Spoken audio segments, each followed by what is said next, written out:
بسم اللہ الرحمن الرحیم۔ فخر دو عالم صلی اللہ علیہ وسلم نے فرمایا، جب انسان فوت ہو جاتا ہے تو اس کے عمل کا سلسلہ بھی منقطع ہو جاتا ہے، البتہ 3 طرح کے اعمال کا ثواب بدستور جاری رہتا ہے: صدقہ جاریہ، وہ علم جس سے فائدہ اٹھایا جا رہا ہو، یا نیک اولاد جو اس کے لیے دعا کرتی رہے۔ فخر دو عالم صلی اللہ علیہ وسلم نے فرمایا، کیا میں تمہیں 2 ایسے عمل نہ بتاؤں جن کا بوجھ انسان پر بہت ہلکا لیکن میزان عمل میں بہت بھاری ہے؟ حضرت ابو ذر نے عرض کیا کہ یا رسول اللہ، ضرور بتائیں۔ آپ صلی اللہ علیہ وسلم نے فرمایا، خوش اخلاقی اور کثرت سے خاموش رہنے کی پابندی کرو۔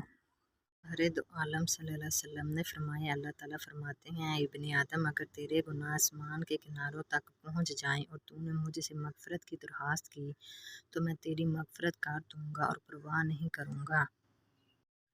حدیث نبوی: قیامت کے دن میزان میں جو چیز سب سے زیادہ بھاری ہوگی وہ حسن اخلاق، اور جس میں حسن اخلاق ہوگا اس کا درجہ روزے داروں اور نماز پڑھنے والوں کے برابر ہوگا۔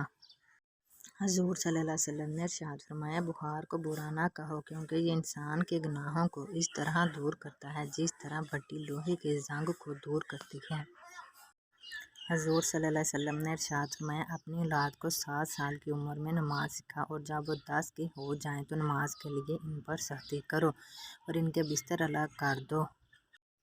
نبی کریم صلی اللہ علیہ وسلم نے ارشاد فرمایا، تم اللہ تعالیٰ سے ایسی حالت میں دعا کیا کرو کہ تم قبولیت کا یقین رکھا کرو، اور یہ جان رکھو کہ اللہ تعالیٰ غفلت سے بھرے دل سے دعا قبول نہیں کرتے۔